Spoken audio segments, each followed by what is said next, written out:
मेरा नाम सुहाना है। मेरी उम्र 24 साल है। मेरा कॉलेज कंप्लीट हो गया था और मेरे माँ बाप मेरी शादी कराना चाहते थे। मैं हमारे परिवार में अकेली लड़की थी। मेरा कोई भाई या बहन नहीं था। मैं अपने पिता की लाडली बेटी थी, पर मैं अभी शादी नहीं करना चाहती थी, इसलिए मेरे पिताजी ने भी जिद करना छोड़ दी।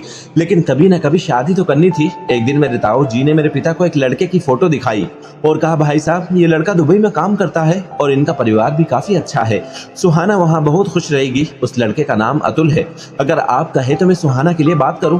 पर पिताजी कहने लगे, मैं अपनी बेटी से पूछकर बताऊंगा। और फिर ताऊ जी चाय पीने के बाद चले गए। पिताजी ने मुझसे इस रिश्ते के लिए काफी जिद की। मेरे माता पिता को ये रिश्ता बहुत अच्छा लगा था, इसलिए मैं भी उनकी मर्जी में शामिल हो गई और शादी के लिए हाँ कर दिया। अगले 3 महीने में मेरी शादी हो गई और मैं विदा होकर अपने पति अतुल के घर आ गई। हमारी पहली रात बहुत अच्छे से गुजरी थी, लेकिन 3 दिन के बाद ही मेरे पति विदेश जाने की तैयारी करने लगे और शाम तक वो दुबई के लिए निकल गए। अपने पति के जाने के बाद मैं फूट फूट कर रो रही थी। मेरे पति के जाने के दूसरे दिन से ही मुझे अपनी सास का असल रूप समझ आने लगा। हर बदलते दिन के साथ मेरी सास का रवैया भी मेरे साथ बदलता जा रहा था। पूरे घर की जिम्मेदारी मेरे ऊपर आ गई थी। अगले दिन की रात तक मैं बहुत थक चुकी थी। मैंने अपने दिल में सोच लिया था कि मैं अब यहाँ नहीं रहूंगी। जब मेरा पति ही यहाँ नहीं है तो मेरा ससुराल में क्या काम। मैं रात भर इस बारे में सोचती रही और जब सुबह उठी तो मैंने अपना सर पकड़ लिया। मेरी सास पूछने लगी, तुम्हें क्या हुआ? मैंने कहा, मेरे सर में बहुत दर्द है और बुखार भी है। मैं अपने मायके जाना चाहती हूँ। लेकिन मेरी सास को तो जैसे किसी की भी फिक्र ही नहीं थी। वो कहने लगी, मामूली सा बुखार है, शाम तक उतर जाएगा और अगर नहीं उतरा तो मैं तुम्हें किसी डॉक्टर के पास ले जाऊंगी। मेरी सास ने मुझे मायके जाने से मना कर दिया। शाम तक भी मेरी तबीयत ठीक नहीं लग रही थी। फिर मेरी सास ने मुझे तसल्ली दी और मुझे कमरे में ले जाकर लेटा दिया और एक तेल की बोतल लेकर आ गई और थोड़ा सा तेल अपने हाथ पर निकाला और वो मेरे सर पर लगाने लगी और कहने लगी, अब तुझे आराम हो जाएगा। अभी मालिश करते हुए थोड़ी ही देर हुई थी कि मुझे जल्दी ही नींद आ गई। अगली शाम भी मेरी सास ने यही करना शुरू कर दिया। न जाने अचानक मेरी सास को क्या हो गया था। आज मेरी सास मुझ पर कुछ ज्यादा ही मेहरबान हो रही थी, जो कि मुझे समझ नहीं आ रहा था। खैर, मैं अपने कमरे में आकर सो गई और मुझे इतनी गहरी नींद आई जैसे किसी ने मुझे नशा दिया हो। सुबह तक मैं सोती रहती, मुझे कुछ होश ही नहीं रहा करता था। सुबह उठती तो मेरा सर बहुत भारी हो रहा था, यहाँ तक कि मुझसे चला भी नहीं जा रहा था। मुझे अपनी सास पर शक होने लगा। अगली रात भी जब मेरी तबीयत ऐसे ही खराब रही तो मैंने सोचा, इस तेल की मालिश से छुटकारा पाने का एक यही तरीका है कि मैं अपनी सास की तेल वाली बोतल बदल दूं और सच्चाई मेरे सामने आ जाएगी। अगली रात मैंने चुपके से तेल की बोतल बदल दी और अपने कमरे में आकर लेट गई।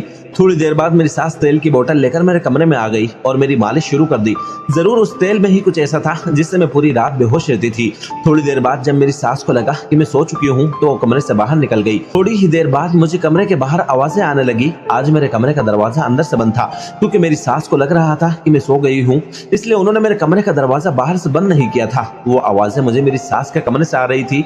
मैं अपनी सास के कमरे की तरफ गई। मुझे देखकर बहुत ज्यादा हैरत हुई कि 3 लड़के मेरी सास के कमरे में बैठे थे और वो मेरी बोली लगा रहे थे। उनकी बातों से मुझे पूरी तरह समझ आ गया था कि वो मुझे बेचकर काफी पैसा कमाने वाली थी। मैंने फौरन दरवाजा खोला तो मुझे देखकर मेरी सास दंग रह गई, मानो जैसे उन्होंने मेरा भूत देख लिया हो। मैंने अपनी सास से कहा, आपको शर्म नहीं आई अपने बेटे की पत्नी के साथ ऐसी हरकत करते हुए? मेरी बात सुनकर मेरी सास को गुस्सा आ गया और उन्होंने मुझे धक्का दे दिया। मैं जाकर दरवाजे के आगे गिर गई और मेरे सर में चोट लग गई और मैं अपना सर पकड़कर वहीं बैठ गई।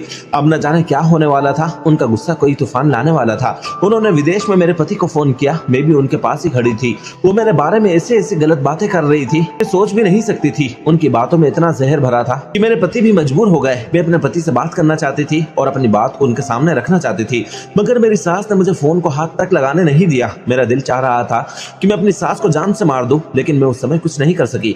मेरे पति बहुत गुस्से में थे। जाहिर है उनकी माँ ने मेरे बारे में जो जो बातें कही थी वो कोई भी इज्जतदार आदमी अपनी पत्नी के लिए बर्दाश्त नहीं कर सकता था। लेकिन मैं तो ऐसा कुछ सोच भी नहीं सकती थी। मैं सोच भी नहीं सकती थी कि मेरे पति मेरे साथ ऐसा सलूक करेंगे। वो सिर्फ अपनी माँ की बात सुनेंगे और मुझसे कुछ पूछेंगे भी नहीं। उन्होंने एक बार भी मुझे अपनी सफाई देने का मौका नहीं दिया और मुझे डिवोर्स दे दी। मैं रोती पीटती अपने मायके आ गई। इन सब में मेरा कोई कसूर नहीं था, लेकिन मेरे माँ बाप मुझे देखकर बहुत परेशान हुए। लेकिन मैंने अपनी परेशानी की परवाह नहीं की, बल्कि अपने माता पिता का साथ दिया। उन पूरे परिवार वालों की कंप्लेन करी और आज वो सब घटिया लोग जेल की सलाखों के पीछे हैं।